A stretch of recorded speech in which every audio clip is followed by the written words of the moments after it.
Buenos días, chicos, ¿cómo están? Buenos días, profesor. Buenos días. Buenos días. Buenos Buenos días. días. ¿Cómo están? Buenos días. Alguien levantó la mano, creo, Rojas. No sé si ha sido. A ver, me avisan. Rojas Maldonado levantó la mano. Si quieres hacer alguna consulta. No, profesor. Está bien. Gracias. Minuto.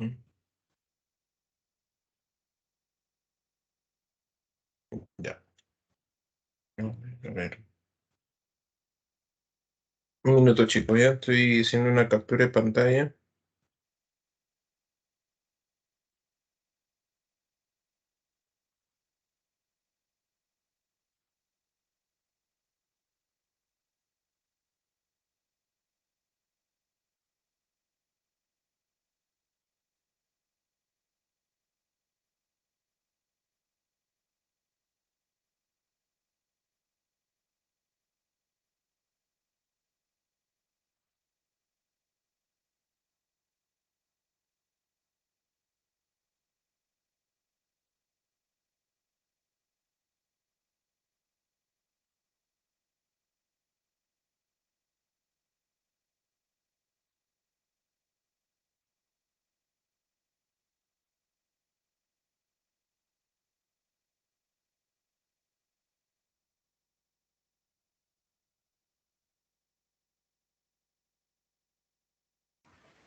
A ver, chicos, ¿se escucha, por favor?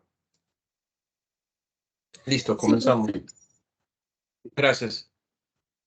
A ver, sé que se fue la señal, no sé por qué. A ver.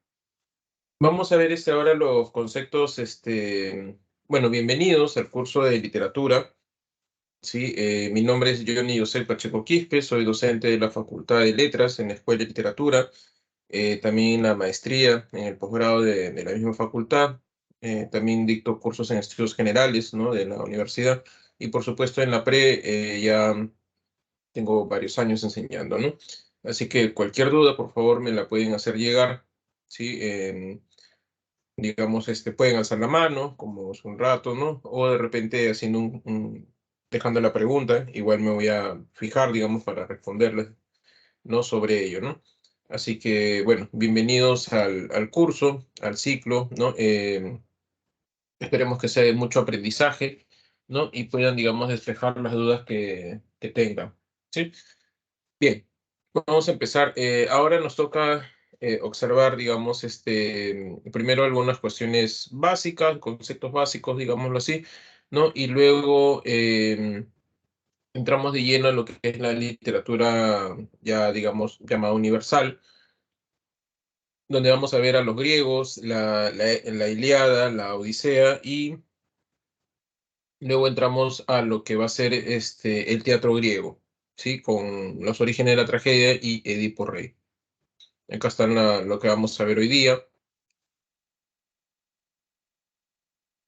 Sí, géneros literarios, figuras también, ¿no? Literatura griega, la tragedia y Edipo Rey. Bien, algunos conceptos básicos para poder entender, digamos, los géneros, ¿no? A ver, la literatura, ¿sí? Su término, literatura, como ustedes lo conocen en la actualidad, no, así no era conocido, digamos, ¿no? Desde los inicios de la literatura griega, ¿no? Ahora, antes de empezar, ¿por qué, digamos, por qué nosotros empezamos con lo griego? Ustedes preguntarán, ¿no? Lo que ocurre es que, digamos, la literatura griega, su civilización en general, nos ha legado, digamos, toda su cultura, ¿no? Nosotros pensamos nuestra economía, nuestra política, nuestra democracia, nuestra forma de vivir, nuestra estética, incluso nuestro alfabeto, ¿no? Proviene de lo griego, ¿no? Por ende, ¿no? O sea, nosotros estamos occidentalizados totalmente, ¿no? Y por ello, digamos, nosotros empezamos con esta literatura, ¿no? Es por ese motivo, ¿no? Ahora, nosotros si hubiésemos nacido pues en Oriente, en Asia, es otra cultura, ¿no? Pero nosotros estamos occidentalizados, ¿no?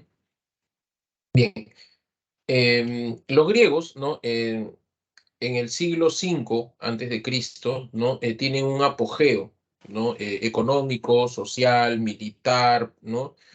Político, ¿no? En general es un apogeo muy bueno, siglo V antes de Cristo, o sea, 500 años antes, ¿no? Y ahí, justo en ese siglo, comienza a darse el gobierno de Pericles, el mejor gobernante de la antigüedad, según los historiadores antiguos, ¿no? Y justamente en el siglo de Pericles hay un desarrollo de las diferentes disciplinas, ¿no? Como la historia, la literatura, la filosofía, el arte, la pintura, comienzan a desarrollarse los Juegos Olímpicos, ¿no? Se desarrolla la democracia, ¿no? Hay todo un apogeo muy grande, digamos, dentro de la ciudadanía griega, ¿no? Los griegos es una conglomeración, digamos, de las otras culturas también, ¿no? Es decir, mucha de la religión de los griegos, ¿no? Proviene, digamos, de fusiones, por ejemplo, como la egipcia, un poco la sumeria, ¿no? Digamos, es una fusión de algunos y ellos, pues, con su idiosincrasia también comienzan a generar una cultura, ¿no? Y se mezclan algunas cosas y aparece la denominada cultura griega, ¿no?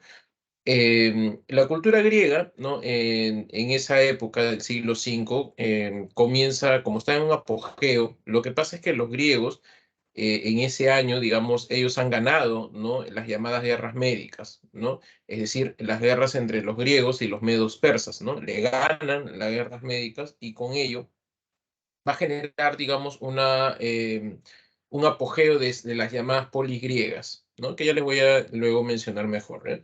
Entonces ellos ganan, ¿no? Y entonces la literatura, perdón, las diferentes disciplinas, ¿no? También comienzan a tener realce, ¿no? Se ensalzan como una gran cultura. Los persas eran militaristas, conquistadores, imperialistas, y de pronto una civilización, digamos, que no está tan, digamos, llevada a esa idea del militarismo, ¿no? Les ganan, ¿no? Salvo los espartanos, ¿no? Pero ya les voy a comentar luego eso, ¿no? Y le ganan a ellos, ¿no? Con eso, digamos, todos comienzan a mirar a los griegos, ¿no? O sea, el foco cultural, ¿no? La religión, su filosofía, ¿no? Entonces, lo que va a ocurrir es que los griegos van a comenzar a sistematizar, digamos, el conocimiento antiguo, ¿no? Eso es lo que ocurre con ellos. Por eso son grandiosos. Comienzan a sistematizar todo lo que se desarrolla, digamos, a nivel cultural, la ciencia, ¿no? La política, ¿no? Comienzan a sistematizar y lo que hacen es, digamos, dividir, ¿no? Ciertas disciplinas, ¿no? En fin, ¿no? Lo que pasa es que en la antigüedad, ¿no?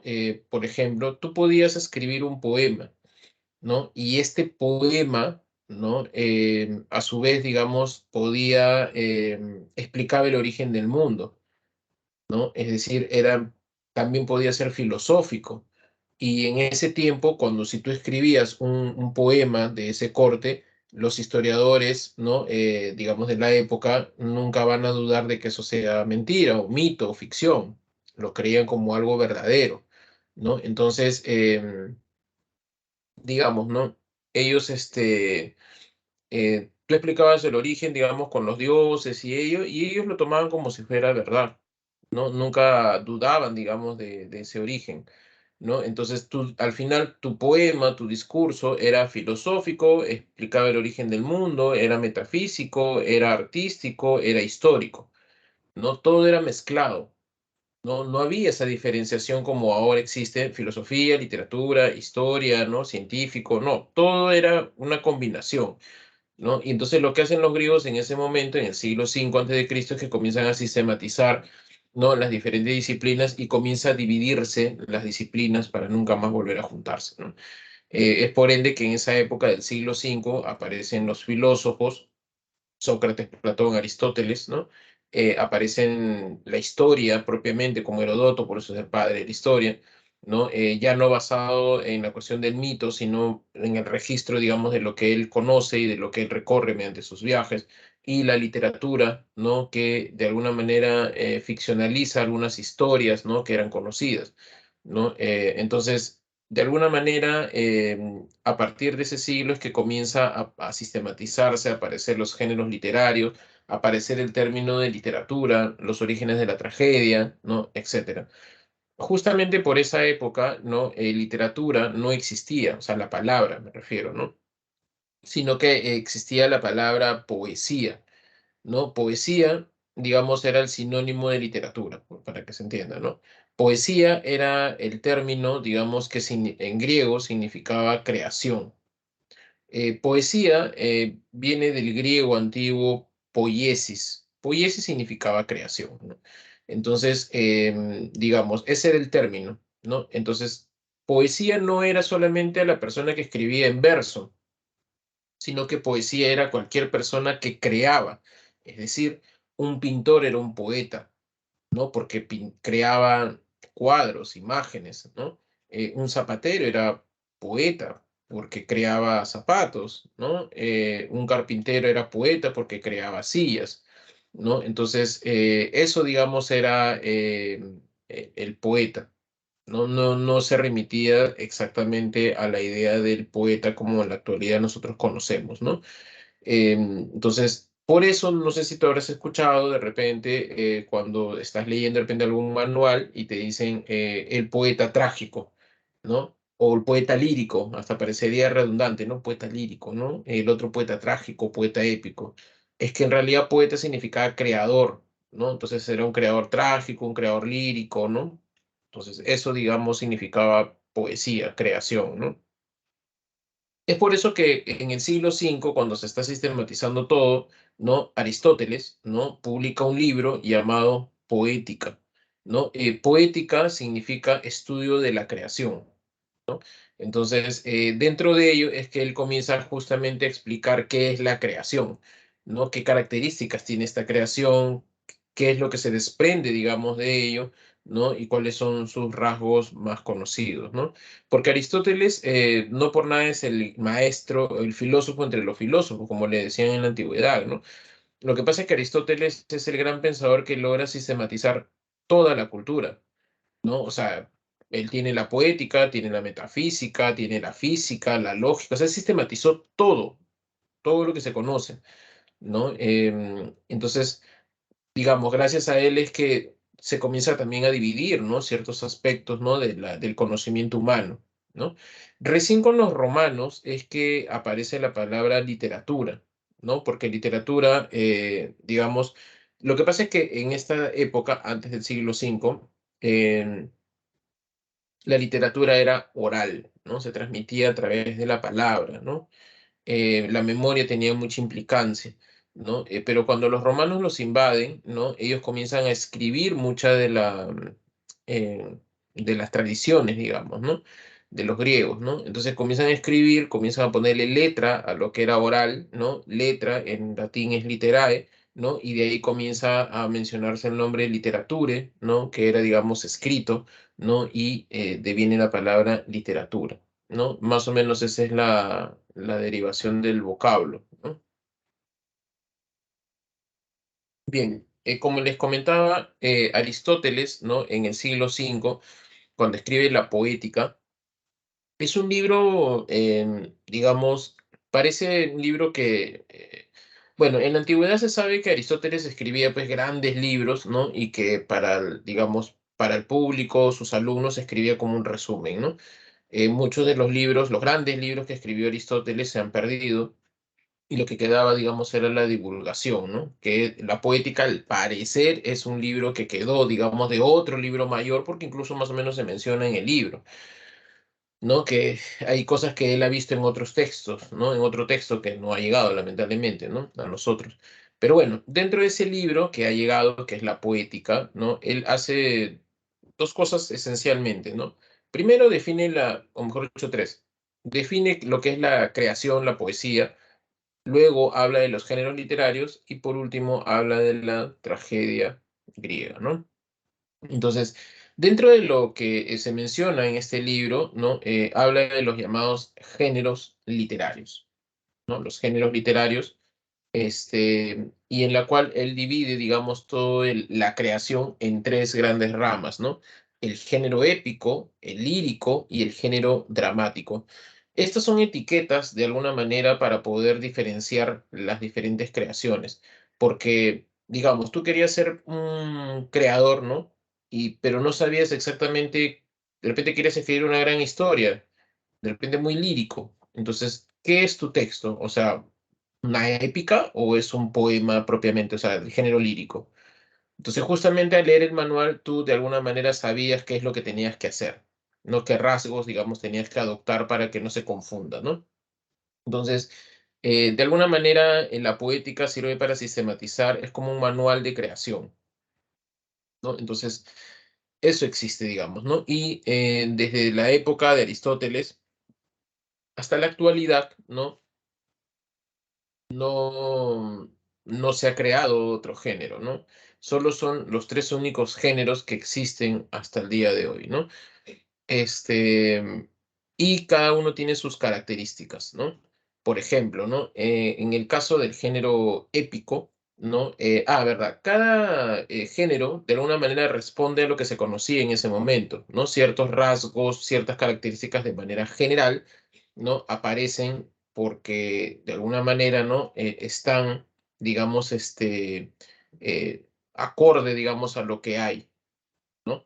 Entonces, por ahí les voy a ir explicando poco a poco, ¿no? En primer lugar, el género épico tiene como rasgos, digamos, esencialmente narrativo. ¿Qué quiere decir esto? Cuando uno dice narrativo es que te dicen que te están contando algo. En pocas palabras, te están contando, digamos, narrando una historia, ¿no? O sea, de principio a fin, ¿no? Digámoslo así, ¿no? O sea, la historia de un héroe, ¿no? Y te están contando, o la historia de alguien, digamos, ¿no? Sus aventuras, peripecias, desventuras, ¿no? Etcétera. Pero te están contando una historia, te están narrando una historia, por eso se llama narrativo, porque te comienzan a narrar algo, ¿sí? Ojo que en la antigüedad y hasta el Renacimiento, el género épico se escribía en verso. Así que el verso no es que determina el género, ¿no? Pero no vayan a creer que solo la poesía se escribe en verso. El teatro también se escribía en verso en la antigüedad, ¿ya? Por si acaso, la escritura de en verso no determina el género, ¿ya? Sino que en el mismo verso, digamos, se narraba algo. La Divina Comedia está escrita en verso, por ejemplo, y no es el género lírico, ¿no? Por eso lo digo. Cuando uno dice esencialmente narrativo, eso quiere decir que, digamos, narra un hecho, narra una aventura, ¿no? Narra algún acontecimiento, ¿sí? Bien, también, ¿no? Para darle consistencia a esa narración, se describen cosas, se describen hechos, ¿no? Se describen rasgos de las personas, de los lugares, de hechos históricos, ¿no? Y también, aunque no lo han puesto ahí, también se narra en tiempo pasado, ¿no?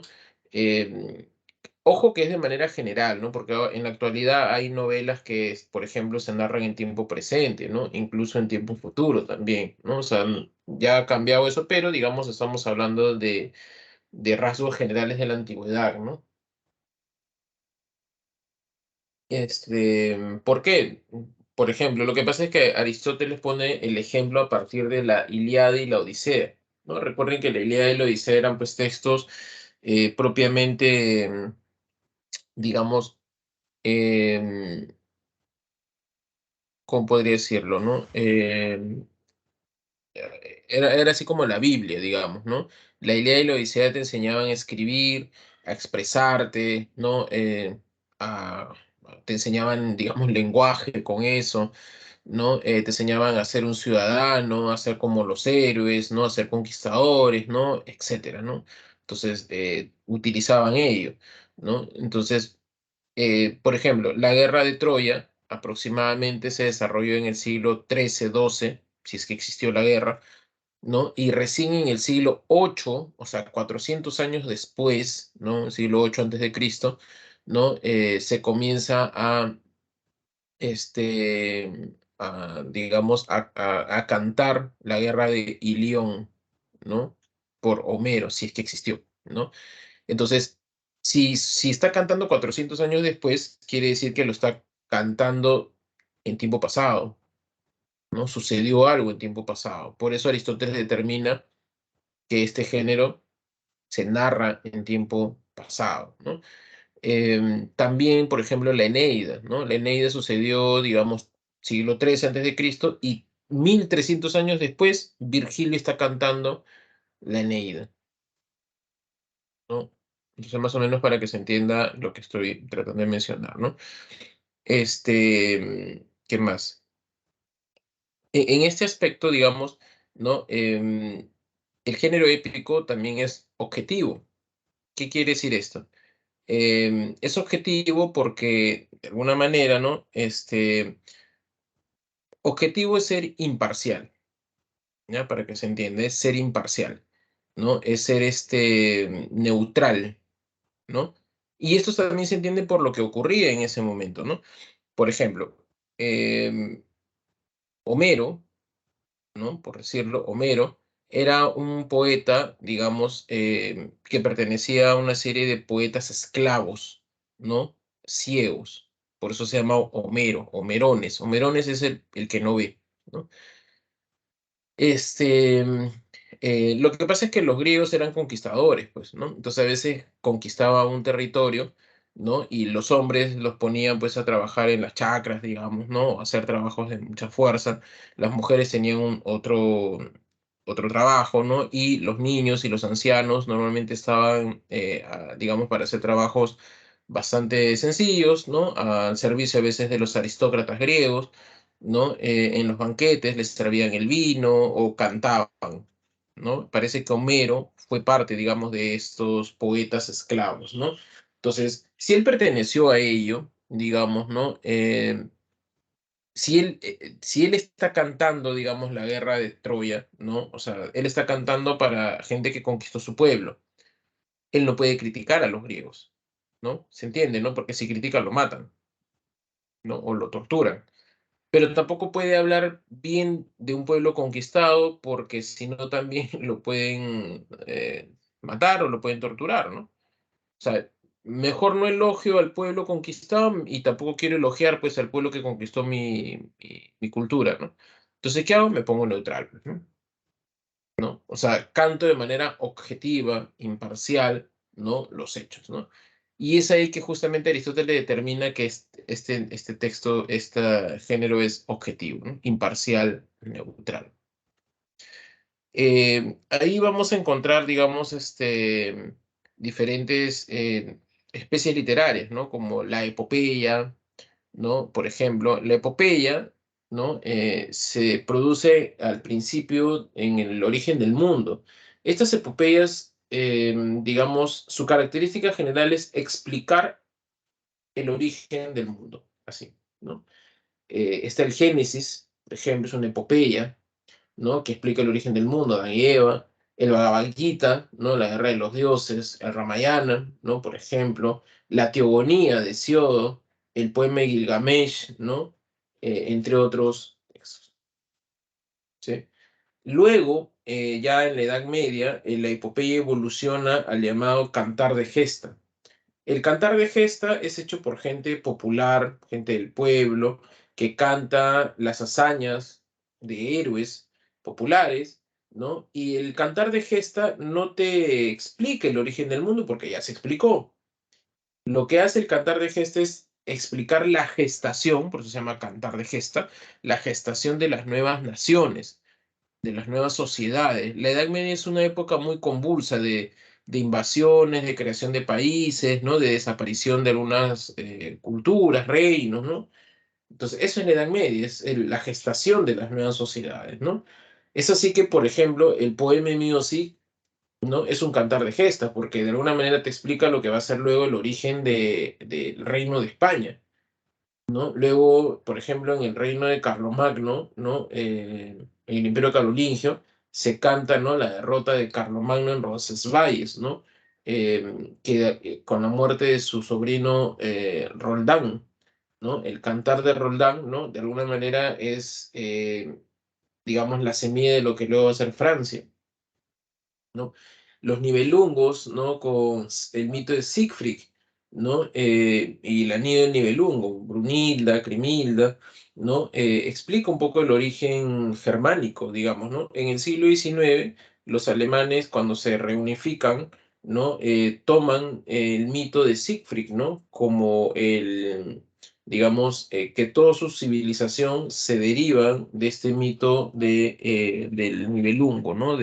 Son descendientes de Siegfried, ¿no? Entonces, también está el cantar de Igor, por ejemplo, ¿no? Las huestes de Igor, ¿no? Es un cantar de gesta de Rusia, ¿no? Que es una guerra también donde los rusos, digamos, bueno, Igor gana, ¿no? Y ahí como que se deriva el origen de la cultura rusa, ¿no? También hay otro cantar, el cantar de Guillermo, ¿no? Que también es una guerra también en Francia, ¿no? Que también lo toman como algo simbólico. El cantar de Hildebrando, ¿no? ¿No? Y así, ¿no? Entonces, y luego ya a fines de la Edad Media aparece el poema épico, ¿no? Se le coloca el término poema porque, bueno, ya les dije que desde la epopeya se escribía en verso, ¿no? Sino que, digamos, es para expresar una manera culta. Recuerden que el cantar de gesta es hecho por gente popular que no tiene mayor educación, que canta ello para ganarse la vida, ¿no? Nada más. Y luego, en cambio, el poema épico, ¿no? Es hecho por gente culta, ¿no? Dante Alighieri era una persona muy culta y escribió la Divina Comedia, ¿no? Por ejemplo, ahí tenemos un poema épico. Luego está, por ejemplo, Orlando el Furioso, de Ludovico Ariosto, ¿no? Luego está el Jerusalén Libertada, por ejemplo, de Torcuato Tasso, ¿no? Os Lusíadas, por ejemplo, este poema épico de Portugal, ¿no? La conquista, ¿no? De Luis de Camões, ¿no? Por ejemplo, y luego también, por ejemplo, El paraíso perdido de John Milton, ¿no? O sea, ¿qué uno puede sacar, digamos, de estos poemas épicos como La Divina Comedia, Paraíso perdido y Jerusalén libertada? Eh, por supuesto, esto no te explica ni el origen del mundo ni la aparición de nuevas sociedades, ¿no? Ya las sociedades están instaladas, ¿no? Y se desarrolló durante el Renacimiento también, ¿no? Lo que hace es criticar a la sociedad y la religión, propiamente, ¿no? La sociedad y la religión, ¿no? Ellos critican eso, ¿no? Y en el Renacimiento, comienza a aparecer ya propiamente la novela, ¿no? La novela que es lo que conocemos en la actualidad, ¿no? La novela que se escribe en prosa, o sea, prosa es la idea de, ya no en verso, sino que como, seguramente lo has visto, como narrado, ¿no? Ya se expresa eso que digamos, la idea de narrar una historia, pero ya ahora escrito en prosa, ¿no? La prosa es como narrativo, digamos, ¿no? Este, y digamos, eso comienza a aparecer en el Renacimiento, ¿no? En la novela, ¿no? Pero recién va a ser en el siglo XIX, ¿no? O sea, aparece con la novela picarescas, Quijote, ¿no? Pero en el siglo XIX es que comienza a tener la idea de novela, la novela actual que tenemos ahora, ¿no? La novela contemporánea, ¿no? Digamos, deviene del siglo XIX, ¿no? Las descripciones, como dicen algunos teóricos, la novela sirve para expresar, digamos, la sociedad burguesa, ¿no? Actual, ¿no? Eso, digamos, la vida cotidiana, ¿no? En el Renacimiento todavía son de personajes muy peculiares, ¿no? Como el Quijote, por ejemplo, ¿no? Pero en el siglo XIX ya comienza, o sea, aparece la novela tal cual nosotros la conocemos en la actualidad, ¿no? ¿No? O sea, que relatan hechos de gente común y corriente, ¿no? Vida cotidiana, ¿no? Bien, ¿alguna consulta, pregunta en torno a esto? ¿No?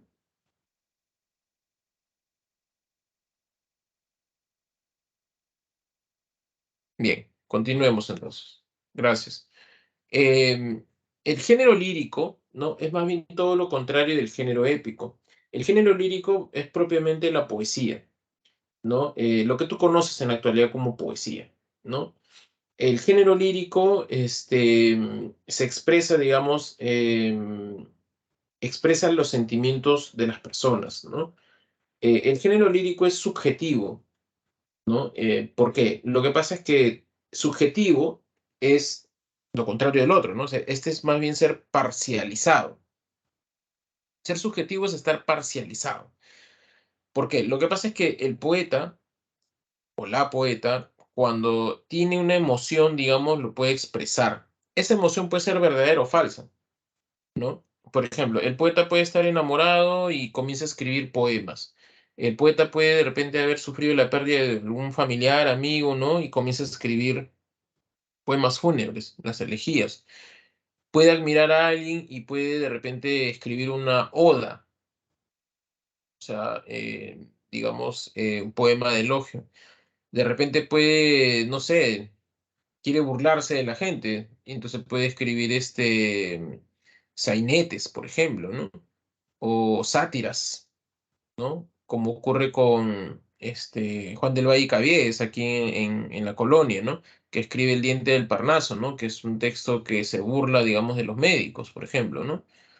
Este, pero eso es una visión parcializada, ¿no? ¿Qué pasa si el poeta está enamorado, pero la chica no sabe? ¿No? O sea, eh, no sé, y puede escribir que la ama y todo eso, pero, y uno puede pensar, sí, pero estaba muy enamorado, ¿no? Pero de repente la chica ni siquiera sabe, ¿no? Entonces es una visión parcializada, sesgada, digamos, ¿no? Y eso es lo que expresa, ¿no? Entonces, el poeta, según su estado de ánimo propiamente, puede escribir, ¿no? Textos, ¿no? Que no, digamos, no se sabe si son ciertos de alguna manera o son eh, la visión de él, ¿no? Porque justamente están de manera parcializadas, de manera subjetiva, ¿sí? Entonces, eso, digamos, es el género lírico, ¿no? Eh, y el género dramático es lo que tú conoces en la actualidad como teatro, ¿sí? El género dramático, digamos, con los griegos, ¿no? Aparece la llamada tragedia, ¿no? El género dramático tiene como rasgos principales, ¿no? Primero, está formado por 100% diálogos.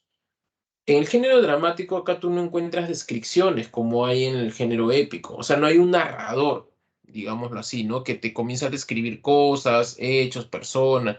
No, no, acá las personas dialogan, ¿no? Están dialogando propiamente, ¿no? O sea, es 100% diálogos el género dramático.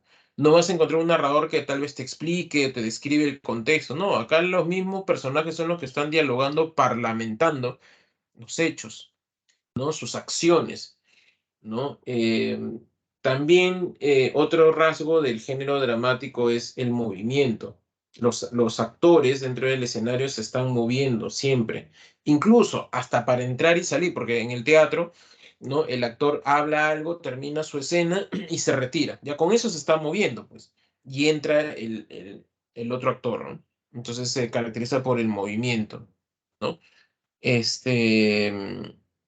¿Qué más? Y es subjetivo y objetivo a la vez. ¿Cómo es esto? O sea, ¿cómo se entiende esta fusión, digamos, ¿no? A ver, nuevamente, todo esto recuerden que viene por las cuestiones de lo que conocía Aristóteles en ese momento, ¿no? La, el teatro, ¿no? Digamos, el género dramático en la antigüedad, ¿no? Se basaba en lo que había y lo que se conocía en las historias, ¿no? Es decir, las historias que se contaban en el género dramático, ¿no? Eran historias conocidas en la época griega, ¿no? O sea, por ejemplo, la Orestiada, Edipo Rey, Electra, ¿no? Todo ello, digamos, venían de los mitos, venían de la guerra de Troya, ¿no? También de los mitos en general, ¿no? Prometeo encadenado, por ejemplo, ¿no? O sea, los dramaturgos no inventaban algo, sino que escribían a partir de lo que todos conocían.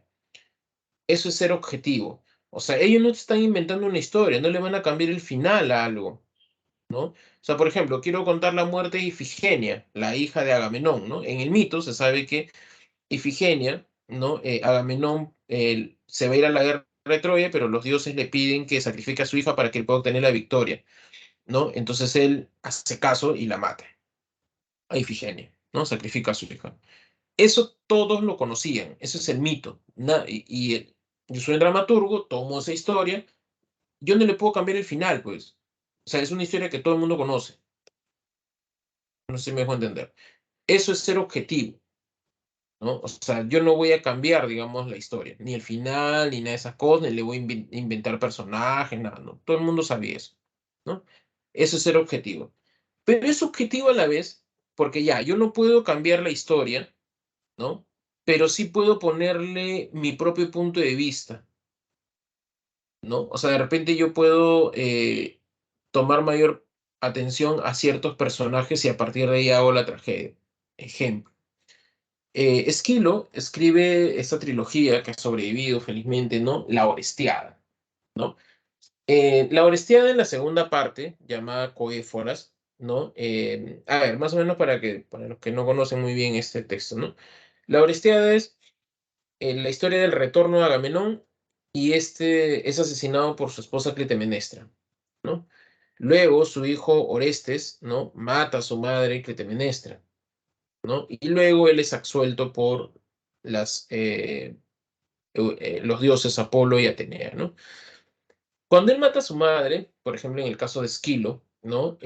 O sea, toda la obra se llama La Orestiada. Quiere decir que el punto de atención está en Orestes. En la segunda parte, cuando él jura venganza, aparece Electra, su hermana, pero aparece así muy rápido, es como que llega, Orestes conversa, dice que va a matar a su madre y es como que, bueno, está bien, ¿no? Porque mató a nuestro padre ya, y listo, y se acabó y se va. Esa es digamos, la participación de Electra en la Orestiada, ¿no? Y el foco de atención siempre está en Orestes. En cambio, Eurípides escribe una obra llamada Electra, ¿no? Que toma el mismo mito, ¿no? Digamos, de la muerte de Clitemnestra a manos de Orestes, ¿no? Toma el mismo mito. Pero en este caso, el foco de atención está en Electra. Toda la obra está basada en Electra, ¿no? O sea, Electra está ahí pensando, se entera de la muerte de su padre, ¿no? A manos de su madre. Luego, como ella es el personaje principal, ahora viene Orestes, y más bien Orestes es el personaje secundario, ¿no? Y le dice que va a matar a su madre, y él le dice, está bien, ¿no? Entonces le instiga un poco, ¿no? Entonces él va y después se entera que él ha matado a su madre, ¿no? ¿No? Y ahí acaba la obra. Entonces, ahí digamos, el foco de atención es ahora Electra, ¿no? Entonces, hay, digamos, el dramaturgo, como no puede cambiar la trama de lo que todo el mundo conoce, sí puede, digamos, ponerle un punto de atención, ¿no? Digamos, subjetivo, parcializado, ¿no? En relación a ello. Sófocles, por ejemplo, nosotros conocemos que él escribió Edipo Rey, pero si ustedes comienzan a investigar un poco más, no es el único que escribió esa historia de Edipo Rey. O sea, ha habido otros dramaturgos, otras personas, digamos, otros textos que también se llaman Edipo. Sin embargo, no han sobrevivido. Porque además Aristóteles dijo que entre todas las obras, Edipo es la mejor, el de Sófocles es la mejor versión, ¿no? Entonces, muchos escribieron sobre Edipo, pero tal vez no eran tan buenas como la de Sófocles, ¿no? Y no han sobrevivido, pues, ¿no?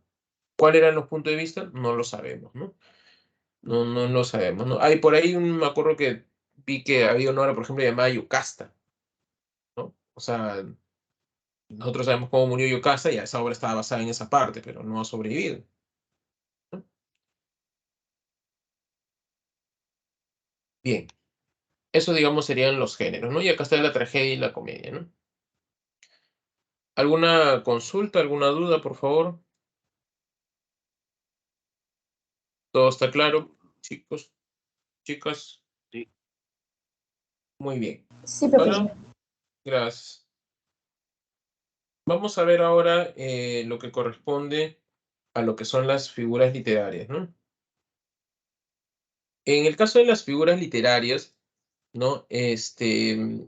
de repente ustedes vienen de academias, ¿no? Y bueno, seguramente les habrán enseñado muchísimas figuras, ¿no? Sin embargo, eso es bueno, saber un poco, ¿no? De las figuras, un poco de cultura también, ¿no? Diferenciar ciertos aspectos. Sin embargo, aquí en la Pre San Marcos, solo son unas cuantas, ¿no? Me parece que son 5 o 6, creo, no más, ¿no? O sea, no, profesor, y yo he aprendido la prosopopeya. Está bien, ¿no? No sé, te puede ayudar en algo, ¿no? Como cultura, pero nunca se te va a preguntar eso. En la pre siempre se te pregunta lo que tú has aprendido, lo que se te ha enseñado, lo que está no sé si ustedes tienen el libro en físico o virtual de la pre, ¿no? Este, eso, no se te puede preguntar otras cosas que no están, ¿no? Entonces, digamos, ¿no?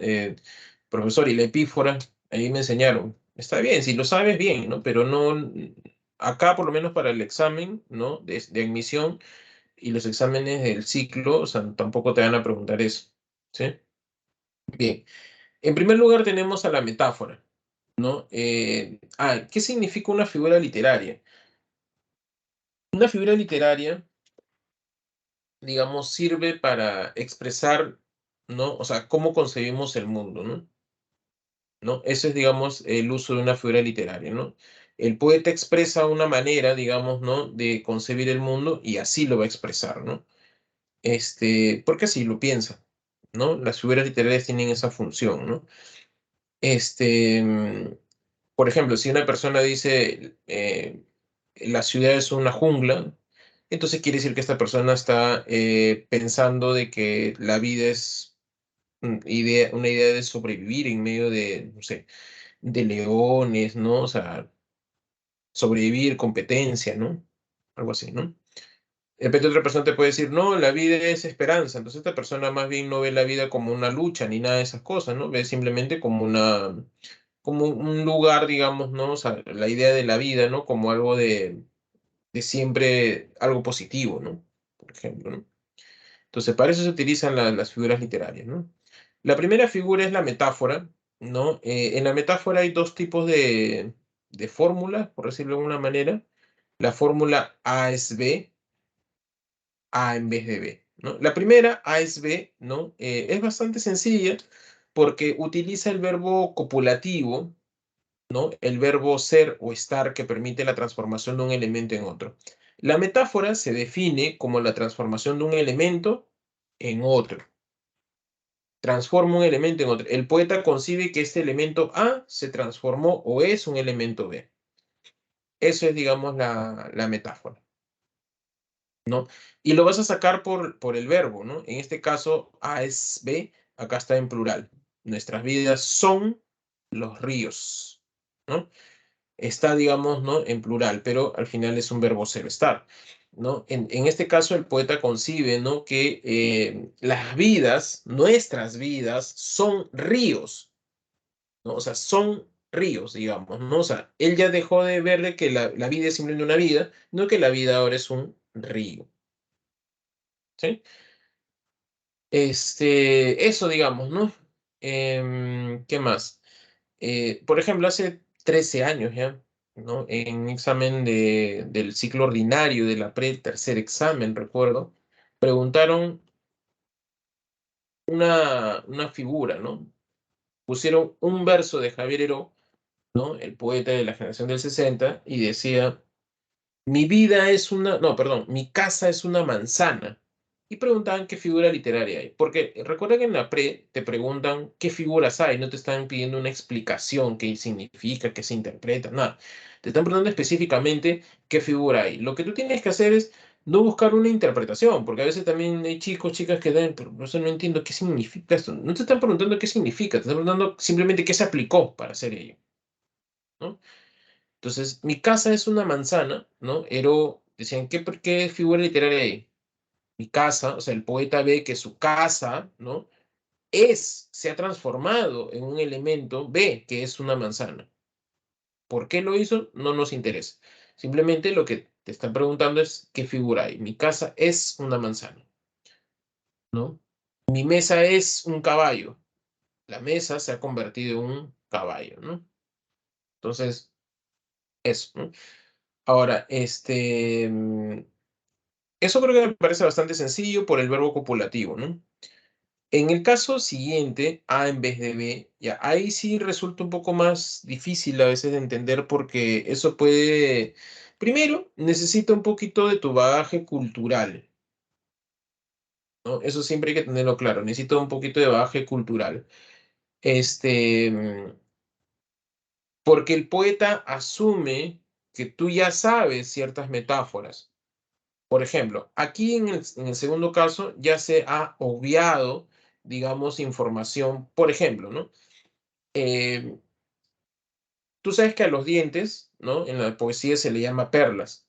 Entonces el poeta asume que tú has hecho la metaforización siguiente, ¿no? Los dientes son perlas. Los dientes son perlas, o sea, ¿no? Se han transformado en perlas. Pero eso está obviado, ¿no? Porque tú ya lo sabes, ¿no? Entonces, de frente te lanza la metáfora, ¿no? Como en Góngora, ¿no? Y veo las perlas de tu boca. Perlas está en vez de dientes, ¿sí? O sea, se han metaforizado dientes por perlas, ¿no? Ya obvia la primera idea, digamos, los dientes son perlas, de frente te lanza, ¿no? Veo las perlas de tu boca, ¿no? Por ejemplo. En este caso también, ¿no? En la noche no hay diamantes, pues. O sea, lo que brilla en el cielo nocturno no vas a ver diamantes brillando, ¿no?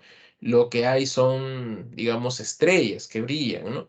Entonces, la noche ha prendido sus claros diamantes, te está diciendo en pocas palabras que diamantes son las estrellas, ¿no? Entonces, diamantes está reemplazando a este, estrellas, ¿no? Entonces, ahí como les digo, juega un poco la idea del bagaje cultural, ¿no? Que ya ha reemplazado algo, ¿no? Ahora, en el caso anterior, salvo la primera fórmula, ¿no? De la metáfora, que con el verbo copulativo lo sacas de inmediato. En el segundo es como inferir, ¿no? En este caso, por ejemplo, en estos dos casos, es escrito. O sea, acá no tienes más que pensar. O sea, simplemente lo que haces es ver lo que hay y, digamos, deduces, perdón, detectas la escritura y marcas, ¿no? ¿Por qué? Porque en la anáfora está escrito. En la anáfora es una figura en la cual digamos, es la repetición de una palabra al principio de los versos.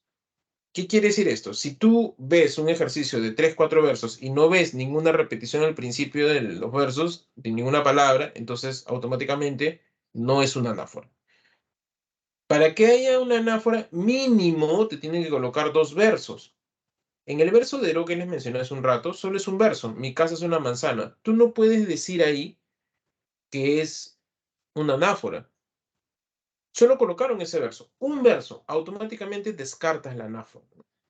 Porque para que tú puedas decir que hay una anáfora, mínimo tienes que decir que hay una repetición de una palabra al principio de los versos, ¿no? Y mínimo necesitarías dos para decir que hay una repetición, pues, ¿no? Para verificar si hay o no una repetición. Entonces, si te ponen una palabra, automáticamente descartas que eso es anáfora, ¿no? Entonces, como en este caso, por ejemplo, temprano levantó la muerte el vuelo, temprano madrugó la madrugada, ¿no? ¿Qué se repite ahí? Temprano, temprano, ¿no? Entonces, automáticamente es una anáfora. En el otro caso, en el epíteto, también está escrito. Ahora, aquí, digamos, sí hay que tener un poco de, digamos, de prestancia, porque, o sea, es muy sencillo porque el epíteto es un adjetivo y los adjetivos caracterizan al sustantivo. No obstante, ¿no? Recuerda que digamos, recuerda que tienes que saber estas diferencias entre un sustantivo y entre un adjetivo. Si tú no diferencias ello, ¿no? No vas a poder detectar el epíteto, ¿no? Bueno, para eso tú llevas cursos de lenguaje, ¿no? Así que ahí te van a enseñar si es que no sabes todavía, ¿no? Eh, recuerda que el adjetivo o epíteto caracteriza al sustantivo, ¿no? En este caso, el astuto Odiseo, ¿no? Astuto, inteligente, ¿no? Caracteriza a Odiseo, ¿no? El encendido fuego, el fuego se caracteriza por estar encendido, ¿no? El verde bosque, normalmente, ¿no? Casi siempre los bosques se caracterizan por la idea de ser verdes, por ejemplo, ¿no? Este, eh, no sé, el frío hielo, ¿no? hielo normalmente se caracteriza por ser frío, ¿no?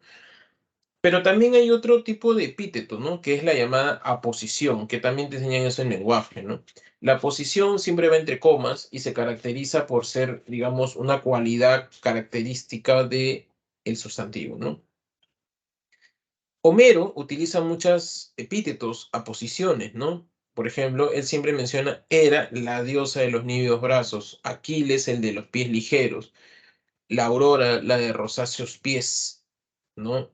Atenea, los ojos de lechuza. Pero no solamente en Homero, también encuentras en la Edad Media, ¿no? Rodrigo Díez de Vivar, el Cid campeador, ¿no? O sea, el Cid campeador caracteriza siempre a Rodrigo Díaz de Vivar, ¿no? Entonces, esa aposición que siempre va entre comas caracteriza, digamos, al sustantivo, ¿no? Bien, no sé si hay alguna consulta hasta ahí, ¿todo bien? Todo claro, profesor. Muchas gracias. Bien, en este caso, acá ya son, creo que hasta el hipérbato todavía es escritura, ¿no? La hipérbole sí es para deducir un poco, pero bueno, veamos primero. El hipérbato, en pocas palabras, se define como la figura que desorganiza, desordena, digamos, la sintaxis de una frase, ¿no? ¿Qué quiere decir esto? En una frase hay sujeto, verbo, predicado. ¿Sí? Una oración, sujeto, verbo, predicado.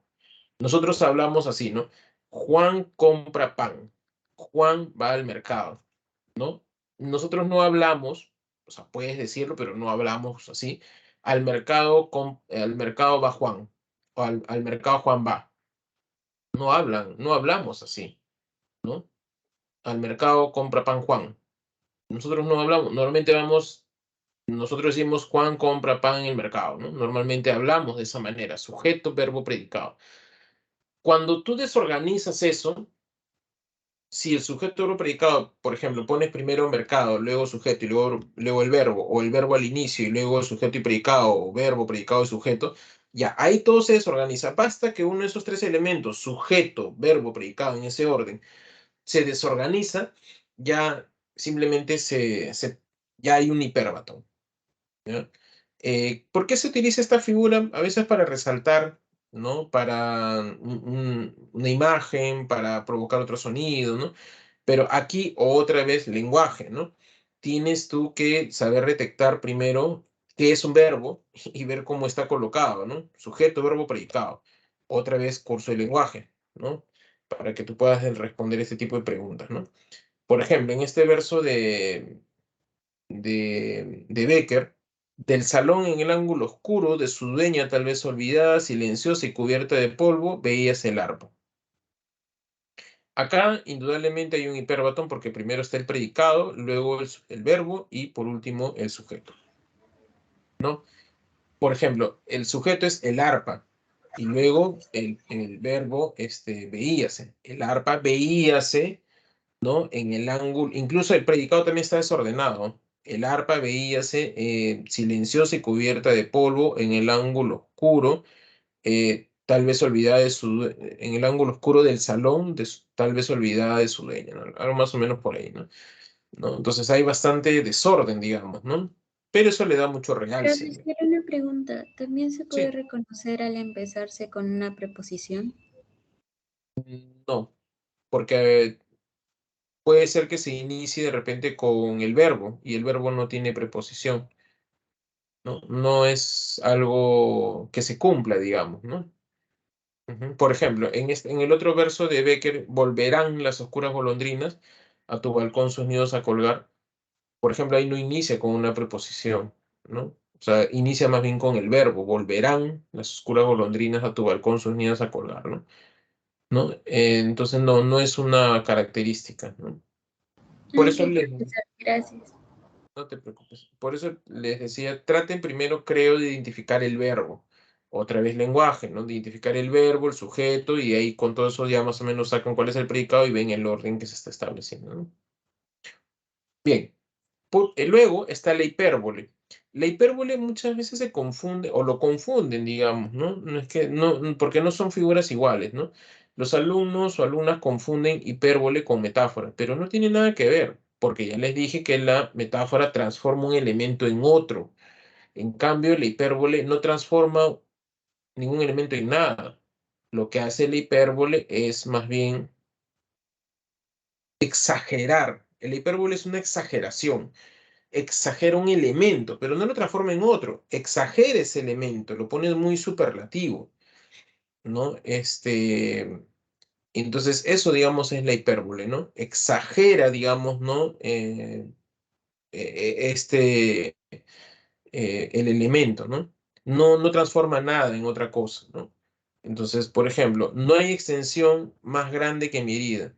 Es una exageración, ¿no? Como, o sea, su herida es mucho más grande que cualquier, no sé, cualquier extensión. O como diría Garcilaso, este, estoy tan triste que hasta las piedras lloran. O sea, es exagerado, ¿no? O sea, su tristeza es tan grande que las piedras lloran, ¿no? ¿Cuándo sería metáfora si dijera las piedras lloran, ¿no? Perdón, las piedras son lágrimas. Ya, eso sería una metáfora. Las piedras son lágrimas, ¿no? Porque está transformando las piedras son en lágrimas, ¿no? Bien. Y por último está esta figura que, por supuesto, es bastante sencilla también, ¿no? Porque se utiliza el término como, ¿sí? El término como, ¿no? Digamos, determina el símil. El símil es una figura de similar, ¿no? Es decir, de comparación. Y para compararlo utiliza la palabra como en los dos últimos versos, ¿no? Dice, unos cuerpos son como flores, como puñales, otros como cintas de agua, ¿no? Ahí hay un símil, ¿no? Como puñales, como cintas de agua, ¿no? Está comparando los cuerpos con puñales, con dientes de agua. No dice que son, sino cómo. En los dos últimos versos se ve el símil. Muy bien. Incluso hasta en la primera también, ¿ah? Pese a que hay un verbo copulativo, el término como ya, digamos, está mencionando de que es una comparación. Bien, ¿alguna consulta o pregunta, por favor? No, profesor, todo claro. Gracias. Bien, vamos a ver entonces ahora la literatura griega. A ver, un minuto, por favor.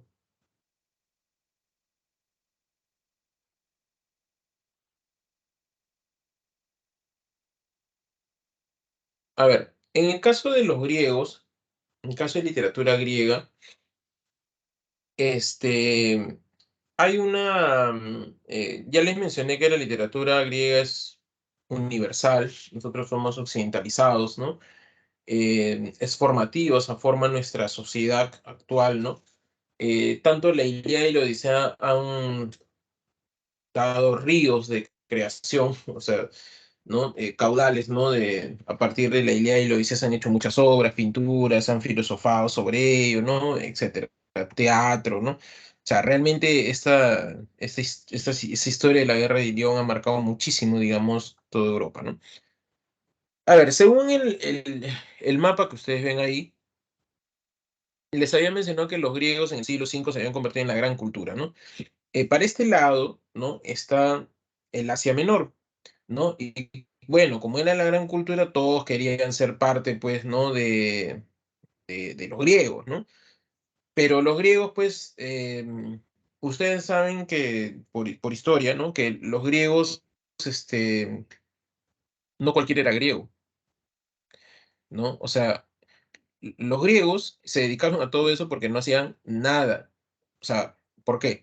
Lo que pasa es que no todos eran griegos, griego, digamos, ¿no? O sea, griego era aquella persona que su padre, su abuelo y su bisabuelo eran propiamente nacidos en Grecia, ¿no? En cambio, los que de repente por ahí su padre, no sé, pues era de otro lugar, o su abuelo de otro lugar, o su bisabuelo, ya no era griego él. Así de simple. En pocas palabras, los griegos eran aristócratas, ¿no? Los griegos solamente concebían a la ciudadanía aquellas personas que eran griegos puros, por decirlo de alguna manera, ¿no? Y eran aristócratas, ¿no? Entonces había una serie estamental, ¿no? Estaban los esclavos que hacían todo el trabajo, luego estaban los que no eran considerados griegos, pero digamos no eran esclavos, ¿no? Pero eran administradores los que trabajaban, ¿no? Y los únicos considerados griegos eran aquellos que tenían una pureza de sangre, ¿no? Y y digamos, ellos eran aristócratas y ellos eran los que no trabajaban, ¿no? Es decir, todos los que nosotros conocemos, Sócrates, Platón, Aristóteles, los trágicos, los pintores, filósofos, no todos ellos eran los únicos considerados griegos, ¿no? Para que sepan un poquito. Y los que también tenían derecho al voto en la democracia. Cuando se dice el poder del pueblo, en realidad es el poder de los aristócratas, nomás. No, el pueblo, todo el pueblo no votaba, votaba todos los considerados griegos, ¿no? Bueno, bajo esa perspectiva, no todos podían ser griegos, pues, ¿no? Entonces, en el Asia Menor hay unos pueblos en la costa, ¿no? Que, digamos, quieren ser parte de los griegos, pero ya les dije, ¿no? No podía ser griego. Entonces, hacen un convenio, ¿no? Y le dicen a los griegos, mira, ¿sabes qué? Nosotros ya no podemos ser griegos, pero queremos ser parte de tu cultura, ¿no? A cambio, nosotros te damos nuestras cosechas, ¿no? Te pagamos tributos y todo eso, pero a cambio, aparte de ser parte de tu sociedad, ¿no? Nos vas a proteger ante cualquier invasión, problema, etcétera, ¿no? Grecia estaba conformada por las llamadas polis griegas, es decir, los estados griegos, ¿no? Esparta, Atenas, Corinto, Tebas, ¿no? Micenas, ¿no? Argos. Es decir, todos estos estados, es como Estados Unidos en la actualidad, ¿no? Para que se entienda un poco. Estados Unidos, no sé si sabes, pero es, como su mismo nombre lo dice, una serie de estados, ¿no? Que tienen su propio gobierno, ¿no? Es decir, en un estado puede haber pena de muerte, eutanasia, aborto, mientras que en otro no hay nada de eso y se condena, por ejemplo, ¿no? En otros puede haber un matrimonio igualitario, en otros no. O sea, cada gobierno, digamos, tiene su autonomía, tiene su propia legislatura, economía, etcétera, pero todos están unidos bajo la Constitución de Estados Unidos, ¿no? Entonces, lo mismo pasa acá. Todos los estados griegos eran independientes. Por ejemplo, los espartanos tenían un estado gerontofílico, ¿no? Gerontocrático, esa es la palabra correcta, ¿no? Es decir, el gobierno de los ancianos. Mientras que en la Grecia antigua, en Atenas, no era así, más bien había la elección del gobernador era mediante la democracia, ¿no? Y así, ¿no? En otros casos habían como una especie de reyes, ¿no? Entonces, eso, digamos, eran los estados griegos, las llamadas polis griegas, ¿no? Pero todos venían bajo la idea de ser descendientes de Heleno, ¿no? El héroe mítico, Heleno. Por eso ellos son helenos, ¿no? Más bien los romanos le pusieron griegos, porque ellos nunca se hacen llamar griegos, ¿no? Los romanos le llamaron griegos, ¿no? Incluso hasta el día de hoy, bueno, pese a que la Grecia actual no es la Grecia antigua, ¿no? O sea, digamos, que es otro tipo de civilización, pero que están en esas tierras, ellos, su nombre Grecia no es un nombre correcto, ¿eh? Ojo, si tú ves un poco, dice República Helenística, ¿no? Entonces, bueno, entonces, en la costa, digamos, están estos pueblos, comunidades, ¿no? Y en el Asia Menor aparece el Imperio Persa, conquistador, imperial, ¿no? Con Ciro el Grande, ¿no? Y entonces Darío, ¿no? Todos ellos. Y conquistan, digamos, invaden estas comunidades que tienen el convenio con la Grecia antigua, ¿no? Entonces invaden, ¿no? Y se activa pues el convenio, ¿no? Mira, nos han invadido, ¿no? Entonces los griegos, los espartanos, pues como son militaristas, ya vamos a pelear, ¿no? Pero los atenienses dicen, espérate, ¿no? La democracia, la racionalidad, ¿no? Y es ahí donde se desarrolla la democracia. Ya había aparecido antes, pero se desarrolla plenamente porque mediante el voto deciden irse a la guerra. Y bueno, los griegos ganan, en la famosa batalla de Maratón, las Termópilas, ¿no? Y con eso las poligriegas vencen a un pueblo conquistador como eran los persas, que la gente le tenía miedo, ¿no? Ganan y se ensalzan como la gran cultura. Y dentro de todas esas poligriegas, Atenas como la gran cultura, ¿no? El gran estado, ¿no? Estado ateniense. Bajo esa perspectiva, digamos, ellos, a partir de eso es que hay un desarrollo cultural, militar, político, social, ¿no? De la Grecia antigua, ¿no?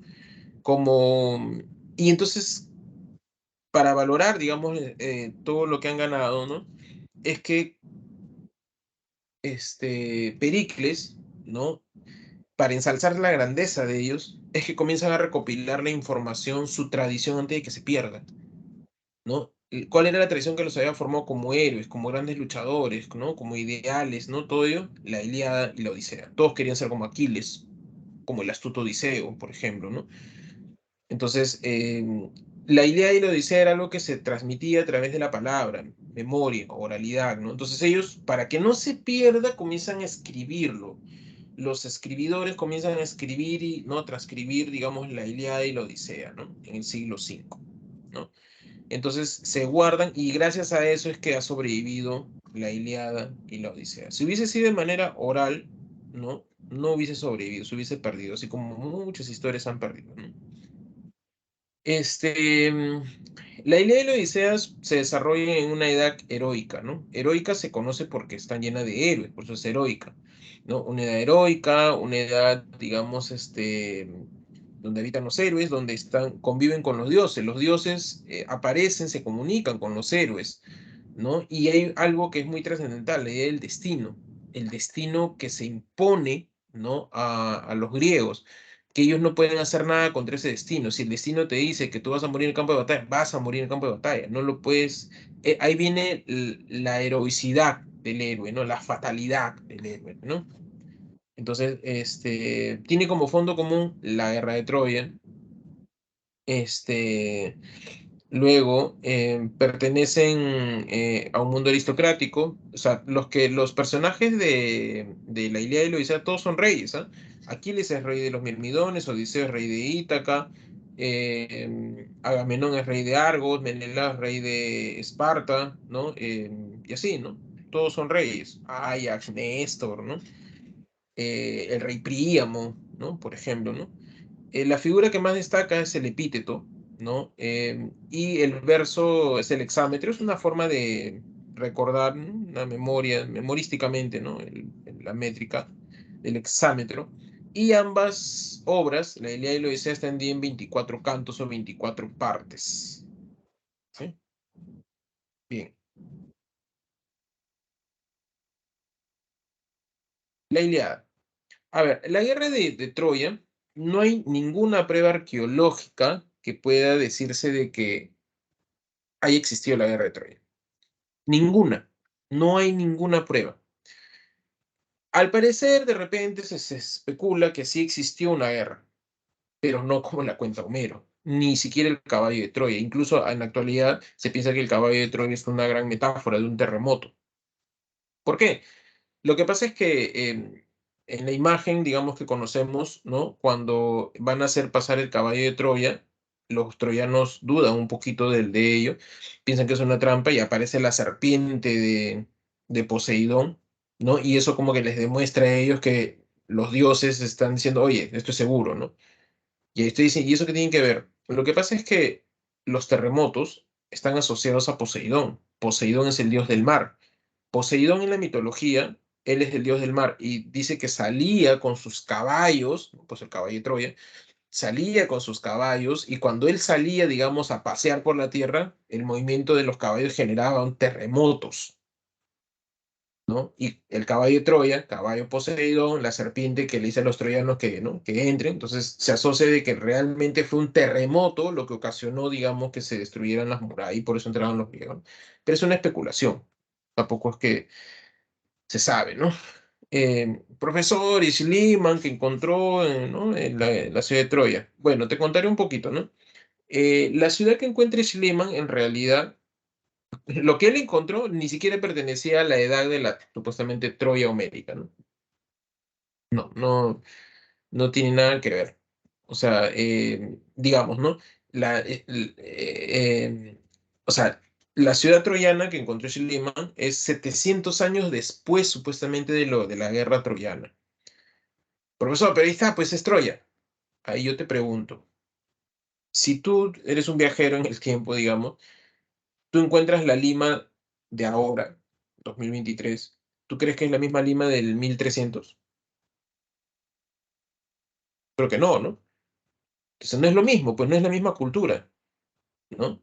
Entonces Schliemann encontró, digamos, una Troya 700 años después de la guerra troyana, supuestamente. Pero él vendió la imagen, pues, ¿no? Decía el tesoro de Helena, decía, ¿no? El tesoro de Príamo, perdón, que eran algunas las hijas, las alhajas de Helena, la máscara de Agamenón, pero en realidad no pertenecía a esa época, pertenecía a una Troya 700 años después, ¿no? Después los mismos arqueólogos han encontrado una Troya que digamos, es de la supuestamente Troya de Homero, ¿no? Pero no hay ninguna prueba arqueológica que diga que esa es la Troya de Homero, ¿no? Ni un personaje, ni nada de esas cosas, ¿no? Todo está en el mito, ¿no? Entonces, eso, para que sepan un poco, ¿no?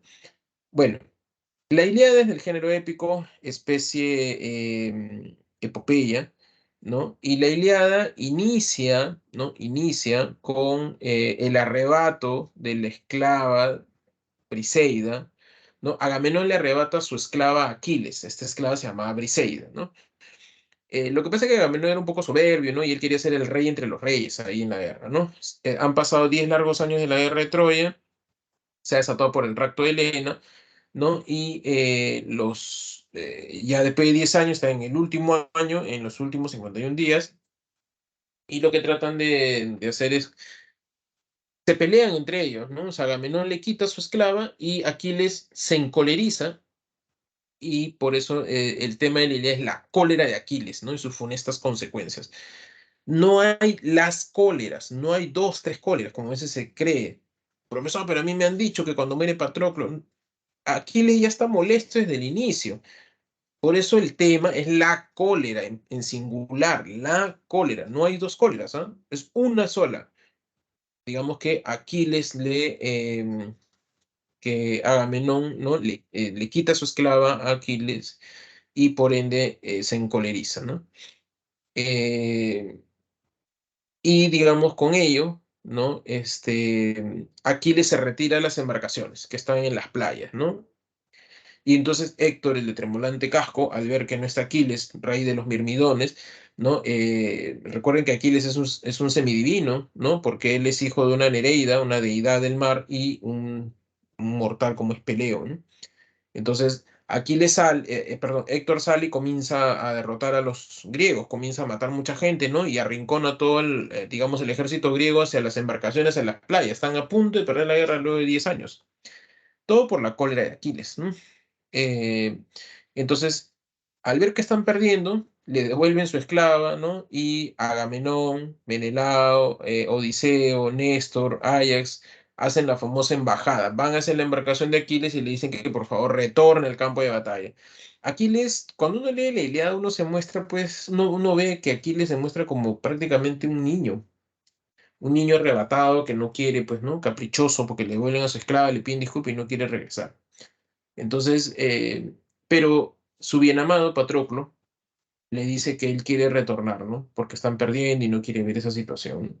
Entonces, le pide autorización para que lo deje ir, ¿no? Y entonces Aquiles le dice que ya, ¿no? Y le da su armadura, ¿no? Esta armadura era divina también, ¿no?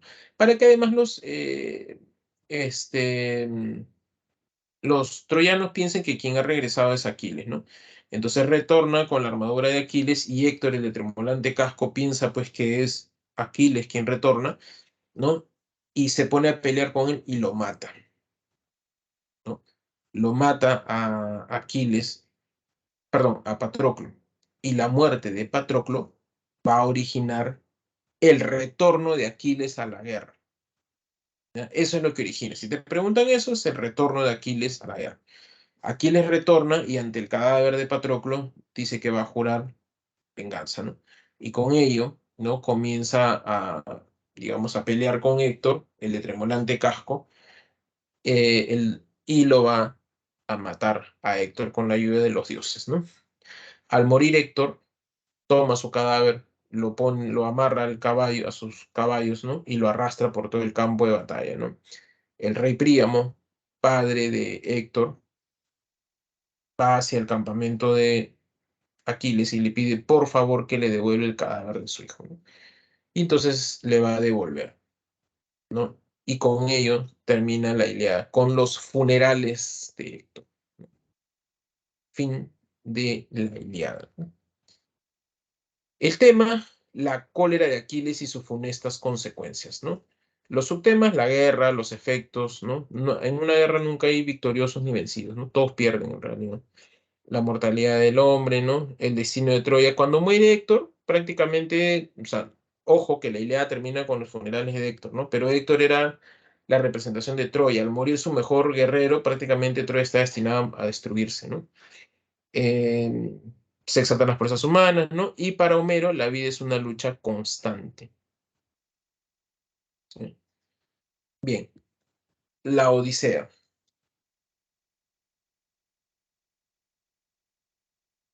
Em, Luego de la guerra de Troya, ¿no? Se narran muchas historias, ¿no? Eh, pero lamentablemente todas esas historias se han perdido. No ha llegado a nuestros... O sea, se saben algunos títulos, ¿no? Pero no, se han perdido, ¿no? Se narraban, digamos, las historias de todos los reyes que habían regresado a sus casas, ¿no? Los que habían vivido, ¿no? Sobrevivido. Pero no han sobrevivido en algunos teatros, ¿no? Como la Orestiada, por ejemplo, ¿no? Pero una de las más famosas, y de repente por eso ha sobrevivido, porque está bien hecha, las otras como que de repente no tantas, ¿no? Es la Odisea, ¿no? La Odisea es el retorno de Odiseo a casa, ¿no? El destructor de ciudades, como se le conoce, ¿no? Es el que no puede retornar a casa. La Odisea empieza cuando Odiseo está en la isla de Ojigia, donde está la ninfa Calixo, ¿no? Está 7 años ahí, ¿no? Calixo está enamorada de él, ¿no? No lo deja ir, ¿no? No puede tampoco él huir, ¿no? Em, Empieza con el concilio de los dioses en el Olimpo, ¿no? Y los dioses dicen ya, mucho castigo con Odiseo, su destino no es morir en el mar, tiene que retornar a casa, ahí va a morir, ¿no? O sea, después, ¿no? Entonces mandan al dios Hermes, el mensajero, ¿no? Y le dicen a Calixto que lo deje ir, ¿no?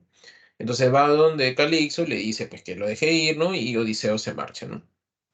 Cuando él está yendo, Poseidón, que todavía le tiene tirria, cólera, ¿no? Lo hace naufragar y queda en la isla de los Feacios, ¿no? Ahí lo va a encontrar la princesa Nausicaa, ¿no? Y lo recoge, ¿no? Y lo lleva hacia el palacio de su padre, Alcino, y ahí le va a dar un recibimiento, ¿no? La famosa hospitalidad de la antigüedad. La hospitalidad quiere decir que tú recibes al forastero y lo tienes que recibir bien, porque si no lo hacías, se generaba la ibris, ¿no? La ibris, el desequilibrio, ¿no? Y generaba todo un desastre, ¿no? Y tenían que morir todos los que generen en la ibris, ¿no? Entonces, pero bueno, acá en este caso lo reciben, ni siquiera saben quién es, ¿no? Lo bañan, le dan otra ropa, ¿no? Y lo sientan al banquete, ¿no? Y traen a un Rapsoda para que cante, ¿no? Y los entretenga. Este Rapsoda comienza a cantar las aventuras de la guerra de Troya y del destructor de ciudades, aquel que no puede retornar a casa, aquel que tiene un hijo pequeño y que no lo ha visto hace casi 20 años, ¿no? Ese es Odiseo, ¿no? Entonces Odiseo al escuchar todo ello, ¿no? Se levanta y le dice al rey Alcino que no puede más, ¿no?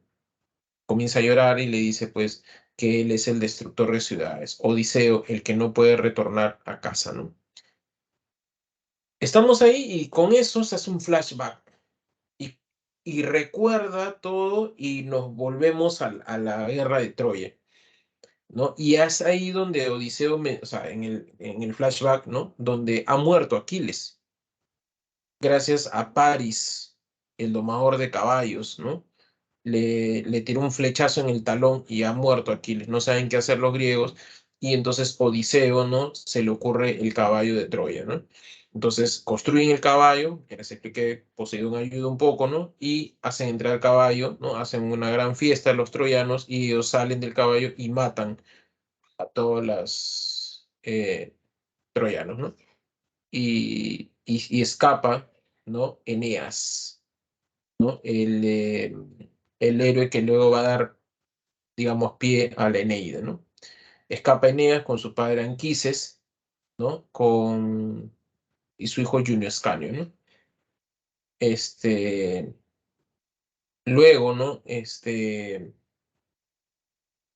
Em, Hace entrar, digamos, al caballo, matan a todos, ¿no?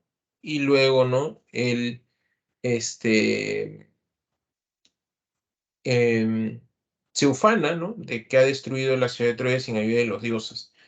Y eso es lo que le van a castigar, ¿no? ¿No? Lo castigan, ¿no?, a Odiseo a no retornar a casa, ¿no? Porque la inteligencia que él tiene, Odiseo, los dioses le dicen, ¿no? Nosotros te hemos dado la inteligencia, ¿no? Y además Poseidón le dice, yo también te he ayudado, ¿no? Si no, no hubiesen ingresado al caballo, ¿no? Entonces sale de Troya, llega a la isla de los Cíclopes, dejan ciego al Cíclope Polifemo, que encima es hijo de Poseidón, y por eso también Poseidón le tenía cólera, ¿no? Luego van a la isla de los Lotófagos, la flor de loto era la droga de la época, y entonces pasaron ahí un año durmiendo. Luego van a la isla del dios Helios, comen a las vacas sagradas, encima lo castigan más todavía. Luego van a la isla del rey Eolo, que tiene la facultad de atrapar los vientos, ¿no? Luego pasan por el arrecife de las sirenas, ¿no? El canto de las sirenas hacían que los viajantes se tiren al mar, ¿no? Todos echan cera en los oídos, ¿no? Y él, digamos, quiere que lo amarren, ¿no? ¿No? Para escuchar el canto de las sirenas, ¿no? Luego va donde la hechicera Circe, que transforma su tripulación en animales, ¿no? Y luego desciende a los infiernos, ¿no? Y encuentra a Tiresias, ¿no? El adivino por excelencia. Le dice que va a retornar a casa, pero que todos sus hombres van a morir, ¿no? Pasa por Escile y Caridis, ¿no? Escile es un monstruo de muchas cabezas que está como una especie de montaña, ¿no? Tenía que pasar por ahí y destruyen casi toda la tripulación, casi todos mueren, ¿no? Pero sobreviven algunos, pero afuera está Caridis, ¿no? Que es una boca en el mar, ¿no? Pasa la embarcación y ahí casi mueren todos y es donde Odiseo queda náufrago y llega a la isla de Ogygia, ¿no? Las aventuras duran 3 años, más 7 que están en Ogygia son 10, más 10 años de guerra, 20 años, ¿no? El rey Feacio lo escucha y dice que lo va a ayudar, ¿no? Y lo lleva a Ítaca, ¿no? En Ítaca, él llega y entonces pide a la reina, a la diosa Atenea, que lo transforme en un anciano mendigo, ¿no? Para ver cómo estaba la situación, ¿no? ¿Qué es lo que había ocurrido en Ítaca? Ahí ya empieza la tercera parte, ¿no? La primera parte que les conté, ¿no? De Odiseo, cuando está en Ogygia, todo eso se llama la telemaquía, ¿no? Porque Telémaco, su hijo, ha ido a buscar a su padre, ¿no? La segunda parte, que son de las aventuras, ¿no? Y esta tercera parte, la muerte de los pretendientes, ¿no? Aquí lo que ha pasado es que los pretendientes, los príncipes, ¿no?, de Ítaca, ¿no?, quieren que Penélope escoja un nuevo esposo y ella no desea, pero ya la están obligando, ¿no? Y en los 3 últimos años ella estaba engañando a los pretendientes, ¿no? Tejiendo y destejiendo un telar, ¿no? Em, entonces, digamos, eso ocurre, ¿no? Hasta que es descubierta, ¿no?